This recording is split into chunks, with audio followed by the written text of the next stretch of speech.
أشهد أن لا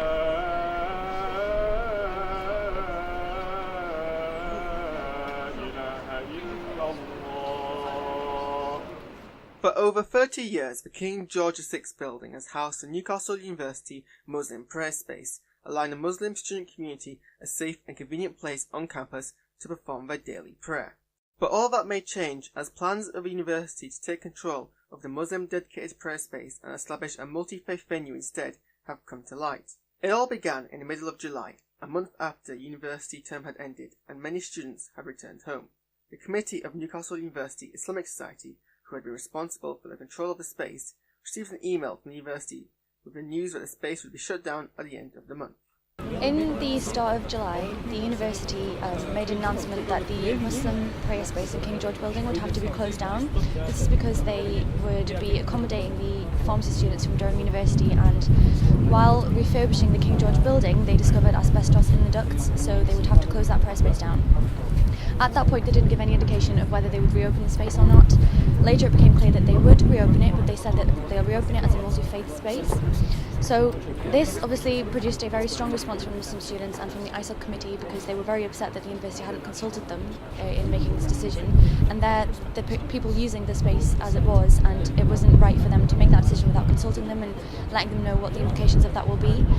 And it's important to note that at that point, the space that we've had for the last few years has not been sufficient for the Muslim students using it, and previous committees have actually tried to get a bigger space from the university. The then acting Vice-Chancellor, Professor Tony Stevenson, released a statement via ISOC clarifying that the space would reopen as a dedicated Muslim prayer space and stay so until December 2017, with temporary prayer accommodation arranged to cover the repair period. Stevenson then went on to explain that over the coming months, consultations involving the relevant staff and student faith groups would take place to discuss the long-term plans of the prayer space. That was a bit of a reassurance for the Muslim students, because they now knew that the place will return as it was, a Muslim dedicated prayer space, and that they would have a say in the long-term solution and what ultimately would happen to the space and what students will have beyond the 3 months. So came back to the start of term, and 5 days before the reopening of the space, ISOC chose to, they told the university would like to meet up with you just to discuss what the changes are going to be, since they had said that they would start to manage the space when it would reopen. So we met up with the university just to understand what the implications of that would be, what the faith space coordinator would do. And we were shocked in this meeting to find that the university had actually imposed a lot of new restrictions to the space, and again without consulting Muslim students. And this time these changes were actually detrimental to students, because they meant that we were not going to be able to pray our 5 obligatory daily prayers. So the main change that was going to take place was the restricted opening times of the prayer space, which were less than a third of what they used to be before these restrictions. And now the opening times would be from 8 a.m. to 6 p.m. on weekdays, and on weekends only open for 4 hours on a Saturday, and this 4 hours doesn't cover a single time of the Muslim students' prayer times on that day. So this was obviously very upsetting that the university had made this decision, again without consulting Muslim students, and clearly without even looking at the times of the prayers needed. And now this obviously has detrimental effect on students' well-being, because they can't pray during a weekend. Just because it's a weekend and we don't have lectures doesn't mean we won't be in the library studying, and doesn't mean that we aren't a Muslim on those days either. We don't take a break from praying. We have 5 daily prayers every day. So this meant that the university was stopping students from being able to observe their faith effectively while still on campus. ISOC responded with a series of protests and public statements. In answer to a request for assistance and representation, the Students' Union has promised its support in mediating the situation. First of all, we've really enjoyed consulting with the Islamic Society and the university and being a real mediating force between the two parties.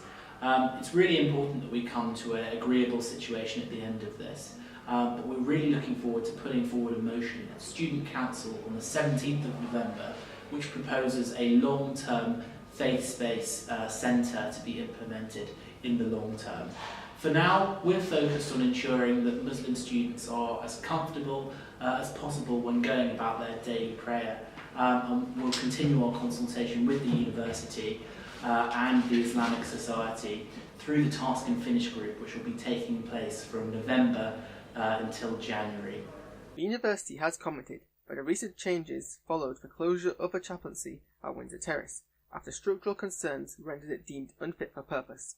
As this left the Islamic prayer room as the only prayer space left, the university decided to re-examine the current prayer facilities on campus.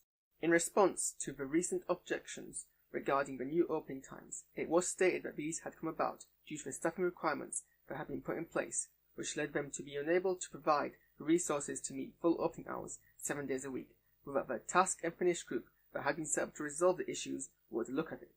I recognise that Islamic students, those who believe in Islam, will have particular prayer requirements which are more onerous than perhaps other religions and so on. So we've been keen to facilitate the use of the prayer room facility, and we will continue to make sure there's good facilities available for our Islamic students. But there were a whole host of operating difficulties, and indeed some of those operating difficulties have gone on for some time, and we felt they really couldn't continue much longer. And in particular, they involved difficulties surrounding access to the facility, especially late at night, at times when the university wouldn't necessarily have many other staff or students around. The Islamic Society is a good society. We're very pleased with the strength of the society. They've done a great job for many years. So it is difficult and disappointing that we have a disagreement on this. But the way they've expressed their concerns and so on, I've got no problem with them saying that we want a different arrangement. That will be considered by the Task and Finish group. I hope that we reach a solution that is acceptable to all. Where I do have particular concerns is that under an unmanaged facility, there were some incidents which I think gave me concern about the well-being of our staff and students, and those are my primary considerations in this matter. The university is breaking their own faith-based policy by closing the space on weekends. In the policy which they have sent to us and which they have posted on their website, it says that the space should be open from 7 a.m. to 11 p.m. Monday to Sunday. So they're breaking their own policy. Muslim students objected to this on a Sunday 3 weeks ago, and the university did not respond to this. After a few days, what the university did was just delete the webpage with the faith-based policy on it, and they have not done anything to improve the situation in any way for the Muslim students. And so students will continue to object to this and continue to make clear to the university that these restrictions have had a detrimental effect on their well-being and their ability to observe their faith, something which the acting Vice-Chancellor promised that the university wouldn't do. He promised that the university's management of the space would not interfere with Muslim students' ability to observe their faith. And so students will continue to protest and continue to try and attract the wider attention of the public and the students on campus and tell them that the university has taken steps which are damaging the Muslim students' ability to observe their faith and be able to function effectively at university, because praying is a vital part of a Muslim student's life, and their studies and revision revolve around their prayer times. This coming Thursday, the second council of the year will convene. Among the motions discussed, one which dictates that the SU's position is to stipulate that the university should prioritise the creation of a faith centre. The other, a motion from ISOC to mandate the SU to lobby the university to restore access to the mosque to its pre-September state. After that, there will be a case of continued protests and awareness raising from the Newcastle University Islamic Society as the Task and Finish group continue their consultation. Haaris Qureshi, NUTV News.